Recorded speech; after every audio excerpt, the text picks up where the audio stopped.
Сердечно приветствуем всех дорогих телерадиослушателей с столицы нашей Родины Республики Саха-Якутия, города Якутск. И с вами сегодня передача «Якутск сегодня». За режиссерским пультом Слепцов Николай Айдын и Новгородова Мария. И я сегодня нашу передачу веду Юрий Семенов, руководитель Николаев Центра библиотеки архива первого президента нашей республики, научный сотрудник Академии наук республики, приглашенный ведущий передачи «Якутск сегодня».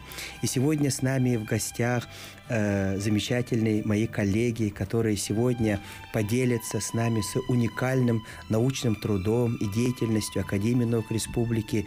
Ведь мы вот буквально 2 дня назад, 8 февраля, отметили День российской науки. И сегодня очень символично, что мы выходим в день юбилея 85-летия первого академика народа Саха Владимира Петровича Ларионова и говорим сегодня о науке, о научной деятельности, его результатах. Дорогие телерадиослушатели, разрешите еще раз представить нам наших гостей. Геннадий Владимирович Толстых, вице-президент Академии наук республики Саха-Якутия, доктор исторических наук, академик Академии наук республики. Добрый день. И Варвара Васильевна Филиппова, кандидат филологических наук, начальник отдела энциклопедистики Академии наук республики Саха-Якутия. Здравствуйте. Здравствуйте. Дорогие коллеги, мы сегодня с вами разговариваем о развитии науки республики и о том достижении, которым в прошлом году Академия наук представила всей нашей республике. Это выход первого, скажем, тома, раздела энциклопедии в электронном виде. Но прежде всего я хотел бы все-таки задать вопрос Геннадию Владимировичу. Мы в этом году символично отмечаем 30-летие создания Академии наук республики Саха-Якутия. Именно 30 лет назад наш первый президент основал Академию наук республики Саха-Якутия. Тогда это послужило такой спасительным решением для многих научных учреждений нашей республики, для науки в целом, сохранения интеллектуального потенциала, потому что на развалинах громадной страны Советского Союза, становление новой экономики, новой страны, российского государства. Очень многие научные институты и учреждения в России начали закрываться. А вот национальные республики Татарстан, Чечня, Башкортостан и наша республика нашли смелость, огромную политическую и средства, чтобы это сохранить. Расскажите, пожалуйста, вот как Академия наук за 30 лет сегодня переживает свое развитие, какие его проекты и как встречает свое 30-летие. Да, Юрий Иванович, вы совершенно правы. Историческое решение руководства республики в 90-е годы прошлого столетия выбрало в качестве платформы развития республики науку и образование. И время показало, что этот выбор оказался верным, совершенно стратегически правильным. И согласно закону о науке и научно-технической политике Республики Саха-Якутия, Академия наук сейчас является высшим научным учреждением республики. Ключевой функцией Академии является интеграция научного потенциала республики. Это академической, вузовской и прикладной науки, формирование научно-технической политики региональной, подготовка научных кадров, стимулирование ведущих научных школ и направлений. Приведу только один пример. В 90-е годы, к сожалению, федеральных средств абсолютно не хватало, и вокруг Академии наук сложилась целая научная школа. Взяли под опеку 6 научных коллективов, научных школ и научных институтов, такие как крупнейший – это Институт гуманитарных исследований, Институт северного луговодства, Институт здоровья, Институт социальных проблем труда, всего 6 институтов. И вот эти научные школы, они были в то время сохранены. Иначе они были просто бы утрачены. Это вот такая историческая роль Академии наук, и только один штрих. Всего 4 региональных есть школы национальных, вернее, Академии наук. Это Чечня, это Башкортостан, Татарстан и Республика Саха-Якутия. Первые 3 Академии наук национальных, они были созданы чуть раньше, на 1 год. И в декабре этого года Академия наук отмечает 30-летний юбилей. Сегодня мы ведем фундаментальную работу по сохранению и развитию родных языков. Вот создан центр исследования родных языков.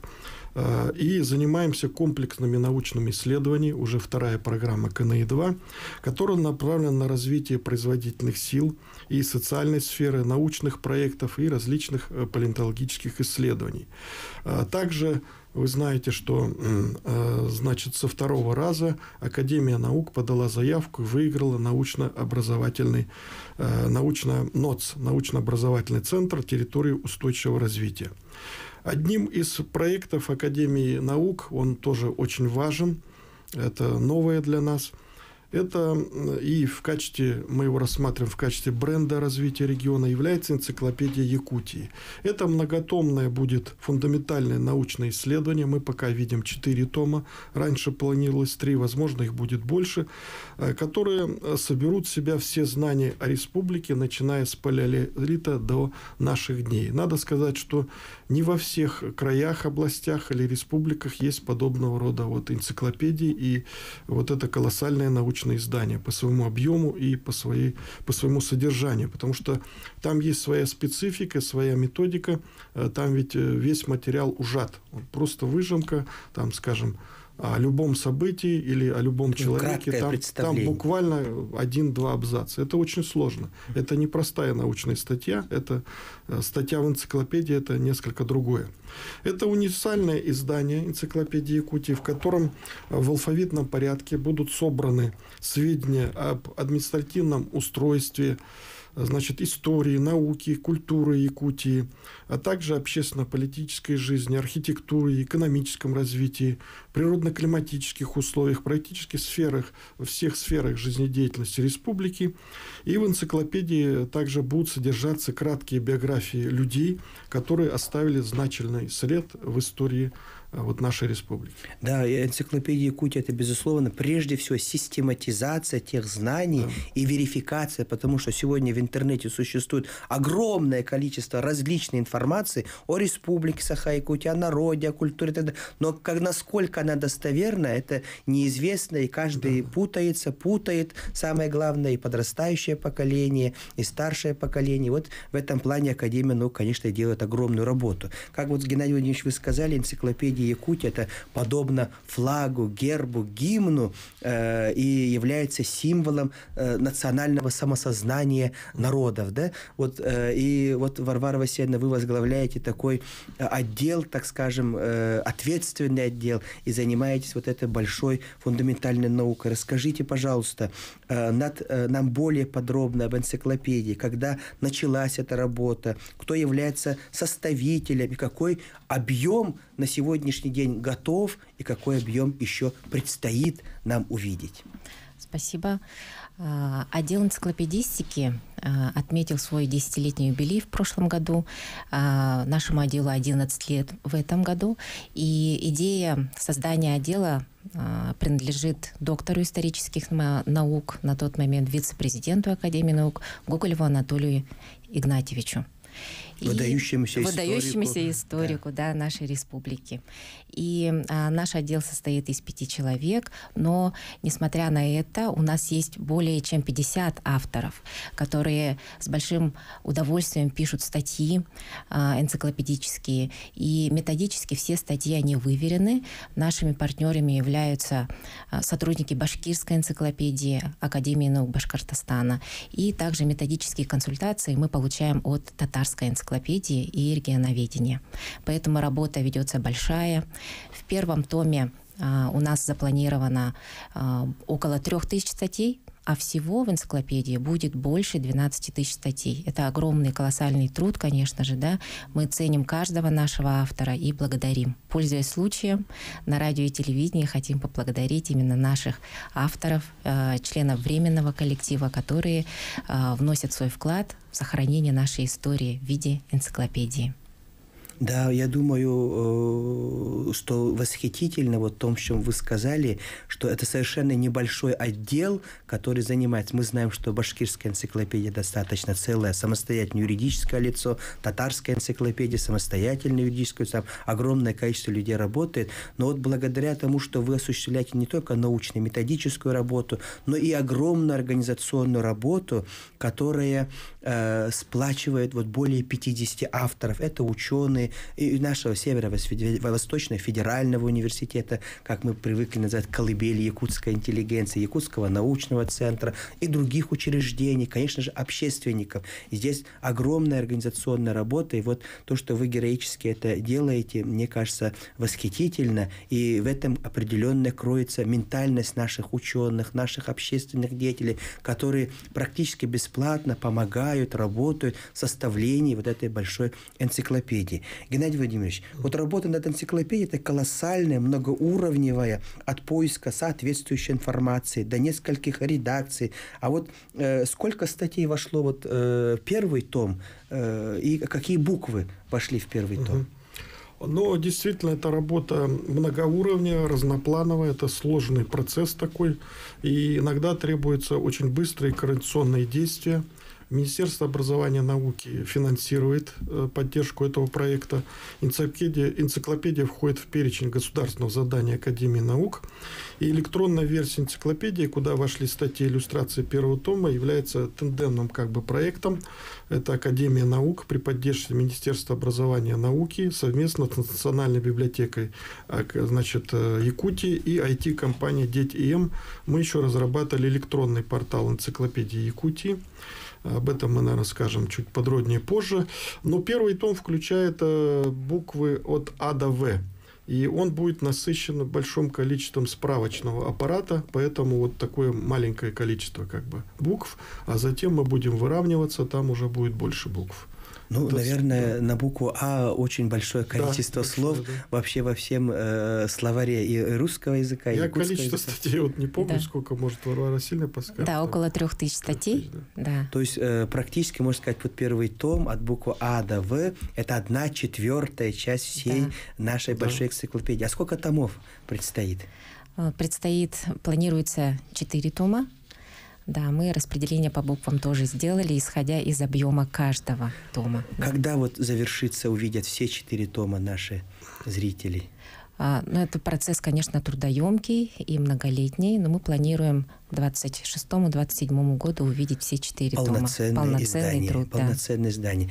Дорогие телерадиослушатели, мы скоро прервемся на небольшую рекламу. Оставайтесь с нами. Мы сегодня услышали, что огромная фундаментальная работа проводится в Академии наук Республики Саха-Якутия с привлечением большого количества людей. И как отметил Геннадий Владимирович, вице-президент Академии наук, что это огромный вклад Академии наук, Министерства образования нашей республики и большого количества научных сотрудников. И мы видим плоды тех решений, которые в сложные 90-е годы первым президентом была создана Академия, и его плоды. Оставайтесь с нами. И снова с вами передача «Якутск сегодня». И сегодня за режиссерским пультом Сливцов Николай, Айдын, Новгородова Мария и я, приглашенный ведущий Юрий Семенов, руководитель Николаев-центра библиотеки архива первого президента, научный сотрудник Академии наук Республики Саха-Якутия. Мы сегодня с нашими гостями, вице-президентом Академии наук Республики Саха-Якутия Геннадием Владимировичем Толстых, академиком, доктором исторических наук, и Варварой Васильевной Филипповой, кандидатом филологических наук, руководителем отдела энциклопедистики Академии наук Республики Саха-Якутия, говорим о научных достижениях и огромном фундаментальном труде, которым в прошлом году наши коллеги представили на суд, скажем, республики, общественностью, да что там, всему человечеству, потому что оно вышло в электронном виде, первый том энциклопедии Республики Саха-Якутия. Как мы уже узнали с первой части нашей передачи, там у нас содержатся слова на букву А и В, более 3000 слов, описывающих нашу республику. Как мы уже сказали, что энциклопедия Якутии, это подобно гербу, флагу, гимну, является символом национального самосознания региона. Но энциклопедия просто так не появляется. Мы знаем, что есть предыстория, это огромное количество трудов, которые были сделаны. И вот здесь я хотел бы, может быть, немножко отойти от наших запланированного с вами разговора. Первая энциклопедия Якутии, она была сделана доктором исторических наук Сафроновым. Да, Федот Григорьевич. Да, Федот Григорьевичем. Вот если вспомнить эту энциклопедию, сравнить с сегодняшней энциклопедией, какие принципиальные разницы есть? Мы можем что-то в этом роде сказать? Геннадий Владимирович, Варвара Васильевна. Ну, конечно, это была другая эпоха совершенно. Это была советская эпоха. И энциклопедия отражала те взгляды, тот мировоззрение, систему взглядов на мир и те достижения в естественной науке, в гуманитарной науке, которые были на тот момент. И, конечно, вообще энциклопедия – это такие вот издания, которые выходят не так часто, как мы знаем. Нужно, чтобы знания отложились, устоялись. Это какой-то репер определенный, точка отсчета во многих отраслях науки.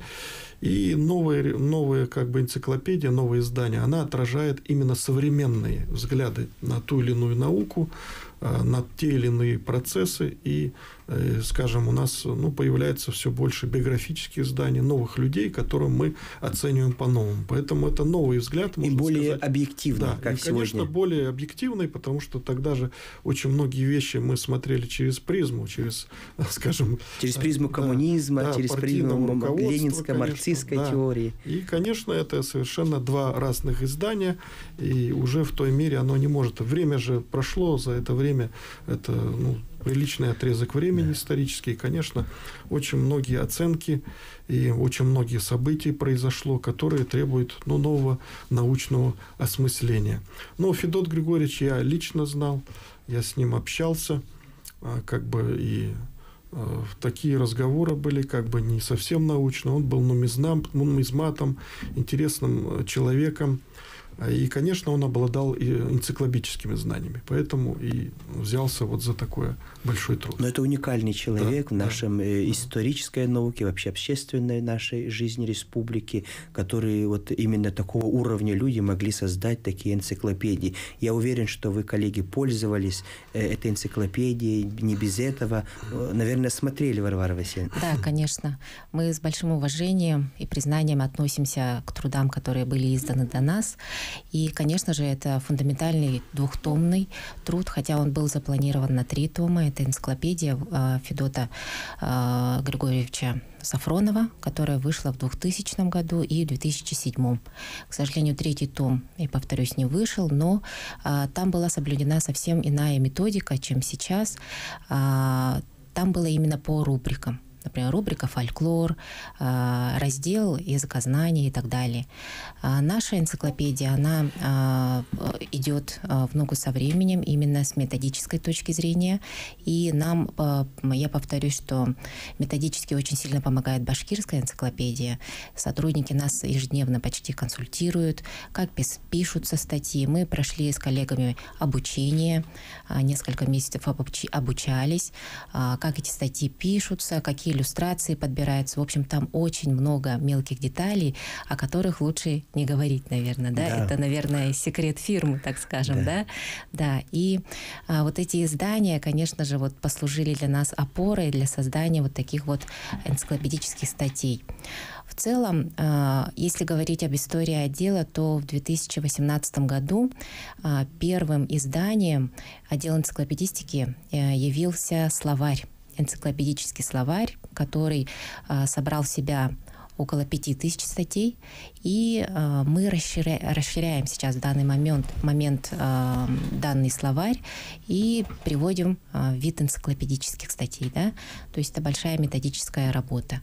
И, конечно же, вся эта литература, доступ к этой литературе именно национального направления нам дала наша уважаемая Национальная библиотека Республики Саха-Якутия. Мы используем сайт библиотеки, ссылки. У нас есть уникальный доступ ко всем изданиям, где мы самостоятельно уже подбираем свою литературу для составления энциклопедических статей. Вы много раз упоминали башкирскую энциклопедию. Я вот, пользуясь случаем, тоже хочу поблагодарить коллег, потому что они очень по зову сердца помогали нам, очень бескорыстно помогали. Я вот хочу поблагодарить заместителя директора тогда башкирской энциклопедии Клару Ишбулдиновну Аглиулину, которая вот первая в том числе пришла к нам на помощь, привела своих коллег. И хочу пожелать ей самого крепкого здоровья и в дальнейших наших сотрудничества. Вот вы сказали, что энциклопедический словарь – это первое наиболее полное, справочное, современное издание, которое вот вышло после энциклопедического, так сказать, энциклопедии Сафронова, да? Там довольно большой исторический плац, буквально от эпохи палеолита до начала XX века. И это энциклопедический словарь под редакцией главы республики тогда Егора Афанасьевича Борисова вышло. Тоже довольно такой большой труд. Но там были определенные нюансы, мы с вами знаем.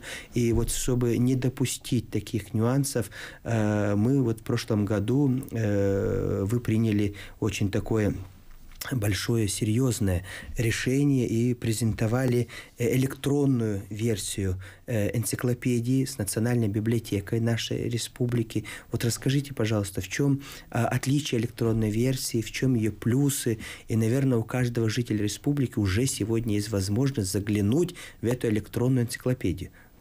Спасибо. На самом деле, вот электронная версия энциклопедии, она создана в тандеме. В первой части передачи мы говорили, что это компания города Москвы, сайт-разработчик, это компания DIT-M и наш партнер Национальная библиотека. И, конечно же, финансирование и общее руководство осуществляло Министерство образования Республики Саха-Якутия. И вот так мы совместно сделали этот электронный сайт. Данный портал, он рассчитан на многих пользователей. Там и редакторы могут принимать участие, конечно же, редактируют статьи тут же, да, в системе, и читатели. И данный портал пока в рабочем варианте, он открыт для научной общественности, для наших авторов, которые составляли статьи, и для сотрудников Академии наук. Сейчас идет активная апробация, мы дорабатываем его, да, в том числе и дизайн. И в данной энциклопедии, то есть в чем отличие, да, был вопрос? Отличие в том, что, например, в связи с экономией бумаги, да, как мы знаем, в энциклопедии бумажной все публикуется с условными сокращениями. И в электронной версии, конечно, такого не будет. Там уже полные слова пишутся, больше иллюстраций. И портал интересен тем, что в нем, кроме фотографий, можно будет разместить и видеоматериал. То есть такая огромная, полная информация, да, где можно узнать очень подробно о том или ином явлении, процессе или, скажем, термине. Да, да. Да. И хочется отметить, что вот наш партнер, компания DIT-M, они являются пионерами в создании программ облачных технологий. Это они первые в России. Поэтому уверенно говорим о том, что это уникальный продукт, которого пока нет ни в стране, ни в мире. Поэтому мы работаем усиленно, ежедневно и представляем в этом электронном сайте, в портале, да, точнее, да, очень объемную информацию. Ну, то есть, уточняю, сейчас простому жителю Якутии этот портал доступен? Пока нет. Да, когда будет доступен? Ага. Сейчас научной общественности доступен, а общий доступ, он будет в течение года. Мы буквально делаем последние доработки и уже включим его. То есть мы ожидаем, и примерно какие даты еще неизвестны? Да, примерно где-то май, ближе к лету. Ну, то есть уже к середине года мы сможем увидеть те вот большие статьи, которые будут доступны всем, и мы сможем увидеть полноценную энциклопедию от А до В, как мы уже сказали, где 3000 статей, может каждый житель республики посмотреть. А сегодня ведется активная работа по его доработке, совершенствованию, и, как вы уже сказали, там и фотографии будут, и, возможно, видеоконтент будет, и достаточно полное описание. Да. Но Но, тем не менее, мы с вами вот видели, как в прошлом году определенные санкционные, это YouTube нельзя, то нельзя и так далее. А вот это чисто российский продукт получается наш, чисто российский, и не имеющий аналогов в мире. Да. Но все-таки есть определенная опасность, что мы зависим от электроэнергии, от других вещей. Вот в бумажном виде все-таки первая часть нашей энциклопедии, она собирается выйти. Да, планируется издание книги ближе к концу года. В этом году? Да, в этом году. И посвящена эта книга будет юбилею 30-летию Академии наук. Это восхитительно. Все-таки рукописи не горят. Это не просто слова, классика, а это очень важное. Мы с вами убедились в прошлом году, позапрошлом году, когда были объявлены определенные санкции, когда мы увидели определенные скачки напряжения, что серверы полетели, много другое. И когда огромный контент, который у нас был заложен на сайте, порталах и так далее, он практически исчез. Мы потом по одним крупицам и так далее восстанавливали. То в этом плане рукописи, книги, они всегда остаются той информацией, которая надежная, и остаются нашим потомкам и грядущим поколениям. В этом плане очень, я думаю, необходимо и важно, чтобы в электронном варианте всегда, вернее, электронный вариант всегда был и в бумажном варианте, потому что национальная наша библиотека, не горящие вот эти сейфы, они умеют хранить вот эту большую нашу духовную, историческую, культурное наследие, где хранится очень большая информация. Ну, у читателя будет выбор, наверное, либо на бумажном носителе типографском, или на медианосителе. Но дело в том, что вот для молодежи сейчас более привычно и доступно стало все-таки вот IT-технологии, они с удовольствием в электронном виде. Дорогие радиотелезрители, мы сейчас опять прервемся на небольшую рекламу. Оставайтесь с нами. Мы дальше продолжим и узнаем более подробно об уникальной энциклопедии Якутии, которая начала свою жизнь в прошлом году и будет в этом году в мае представлена на суд всем. Оставайтесь с нами. Еще раз горячо и сердечно мы приветствуем вас в передаче «Якутск сегодня». И я, Юрий Семенов. Сегодня мы с вами разговариваем с нашими гостями Геннадием Владимировичем Толстых, вице-президентом Академии наук, академиком, доктором исторических наук, и Варварой Васильевной Филипповой, руководителем отдела энциклопедии Академии наук Республики, о вот уникальном фундаментальном труде, который наша Академия наук в прошлом году в электронном виде, в электронном портале презентовала для всей республики. И вот прежде чем мы ушли на рекламу, мы услышали, что портал еще дорабатывается, есть определенные технические нюансы, но не без этого, потому что это огромный фундаментальный труд, содержащий более чем 3000 слов от А до В, и буквально в мае, в июне месяце он будет представлен на суд всем жителям нашей республики, нашей необъятной, огромной России. Скажите, пожалуйста, вот у многих, наверное, появится вопрос, а в чем отличие нашей вот энциклопедии в электронном его виде, портале, от знаменитой всемирной энциклопедии Википедия? И вообще, что такое Википедия, уважаемые коллеги? Кто? Да, Википедия — это открытый ресурс, где любой пользователь может внести правки. Вы, наверное, замечали, что можно написать самостоятельно статью при нажатии определенной клавиши. А наша электронная энциклопедия, она не такая. В ней даны именно верифицированные, сертифицированные знания и информация, да, которая именно написана научно. У нас, мы повторимся, у нас более 50 авторов, которые являются ведущими учеными по своим специальностям. Да? Это также и специалисты, кандидаты наук, доктора наук, то есть те люди, которые непосредственно знают эту область и имеют право писать на эту тему. Вот поэтому мы говорим прежде всего, что наша энциклопедия — это верифицированный, точный источник информации.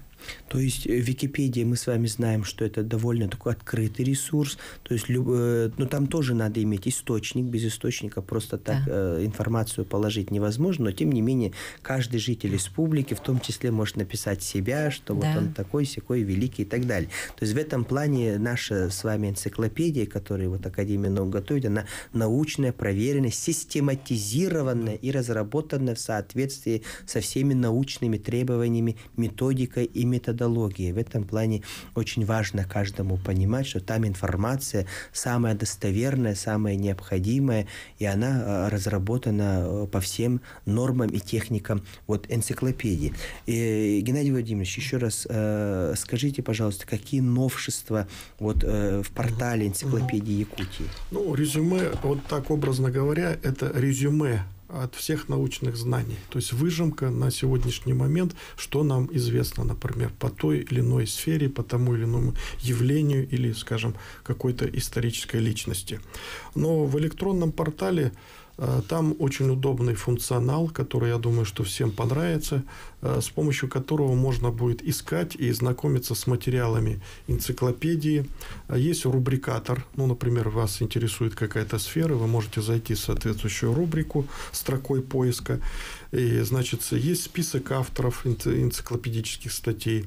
Дальше пользователь может воспользоваться, ну, каким-то поиском и найти, вот, настроить на отдельную статью, либо выстроить список статей по отдельным рубрикам по алфавитному указателю. Очень удобно пользоваться.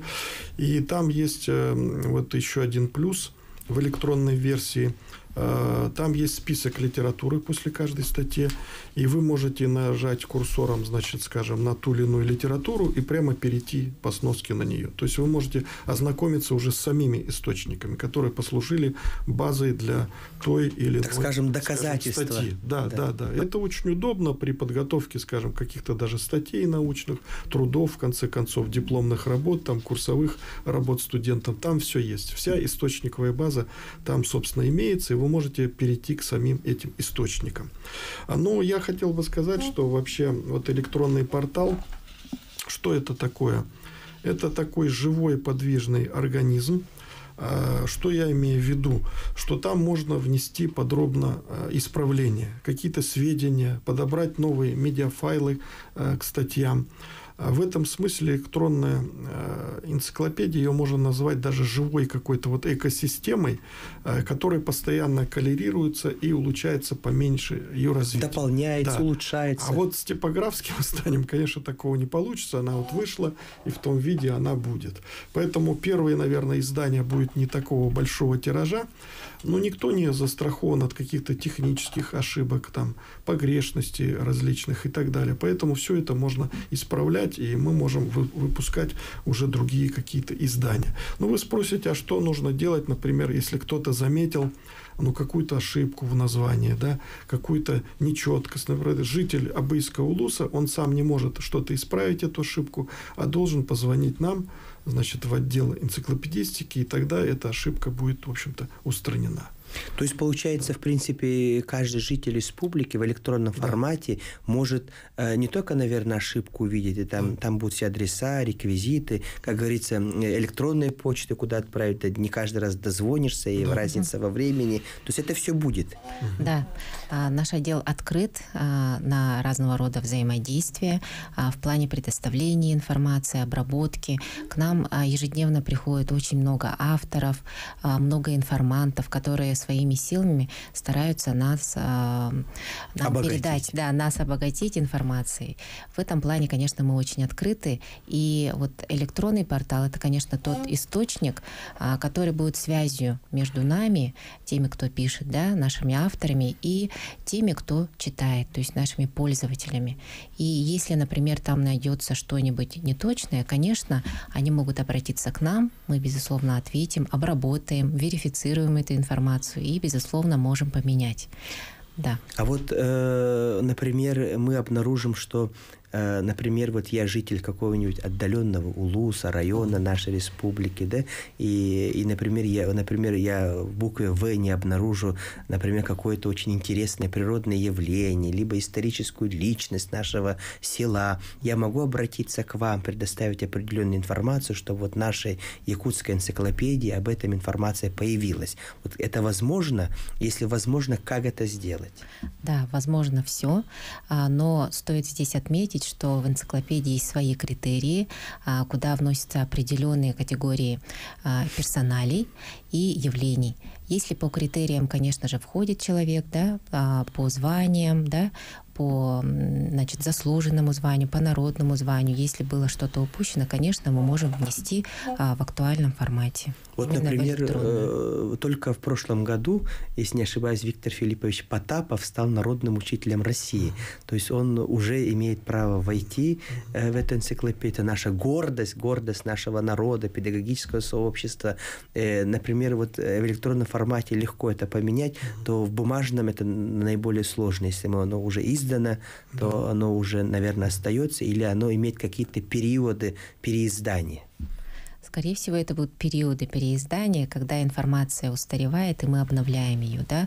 Но здесь хочется сказать, что именно электронная версия, она обрабатывается постоянно. И, например, когда новые люди получают новые звания, мы, безусловно, ведем свой мониторинг и вносим в активный словник. Словник — это вот перечень статей энциклопедии, да. Это тот перечень, где представлены все по тематикам разделы, все слова. И после мониторинга мы, естественно, вносим туда обновление. Потому что перед выпуском каждого тома у нас будет все равно согласование, кого включили, кого не включили, какие, может быть, новые интересные научные открытия внеслись, да, в этом году. Поэтому ведется активная работа по мониторингу. Так что мы призываем всех наших телезрителей, радиослушателей быть смелыми. И если есть такие выдающиеся достижения, выдающиеся исторические факты, о которых должна знать республика, весь мир, и оно, если вы считаете, может войти в энциклопедию, пожалуйста, обращайтесь в отдел энциклопедии нашей Академии наук Республики Саха-Якутия. Если оно отвечает тем требованиям, которые предъявляются именно к энциклопедиям, а это научные требования, проверенные требования, да, они имеют источники определенные, то эта информация обязательно подойдет. Вот я думаю, очень интересно для многих, потому что у нас много выдающихся людей, краеведов, ученых, которые в том числе живут за пределами нашей республики, благодаря тому, что сегодня мы имеем интернет в том числе, возможно, они нас слушают. И мы знаем, что в Нью-Йорке, в Лондоне есть ученые, наши выходцы из Якутии. Вот каковы все-таки критерии вот человека, его биографии, чтобы попасть в энциклопедию? Да, там, конечно, есть строгие критерии по званиям.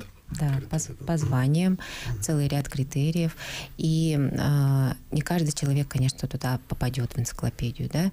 Но это физически невозможно. Да, это физически невозможно, и поэтому критерии настолько ужаты, что получается определенное количество статей, да, чтобы было. Ну, например, какой критерий может быть? Герои Советского Союза, герои соцтруда. Да. А профессор университета? Заслуженные работники культуры, например. Да, то есть те люди, которые внесли огромный вклад и являются выдающимися... Основали научную школу, например, и так далее. Не все. Академики. Вот академики нашей Академии наук Республики, безусловно, они тот апогей науки, который сегодня есть. Прежде всего, мне бы хотелось пожелать всем вам вот этой огромной вашей деятельности, которая ведется в нашей Академии наук Республики при поддержке Министерства образования наук Республики Саха-Якутия. И здесь мы бы хотели поблагодарить наше родное министерство, которое уделяет очень большое внимание Михаилу Ильичу Присяжному, Александру Николаевичу Качмар, которые руководят отделом, курирующий наш заместитель министра, и всех авторов, которые принимают участие в создании этой энциклопедии, и нашу национальную библиотеку во главе с Аргланой Васильевной Максимовой, которая сегодня является очень такой передовой во всем российском пространстве. Дорогие телерадиослушатели, с вами была передача «Якутск сегодня», и за режиссерским пультом сегодня были Слепцов Николай, Айдын, Новгородова Мария, и эту передачу сегодня провел я, Юрий Семенов. Мы очень надеемся, что мы рассказали вам полезную информацию, энциклопедию Якутии, которая в очень таком масштабном, системном расскажет о нашей прекрасной Якутии. Будьте с нами, будьте здоровы. До новых встреч!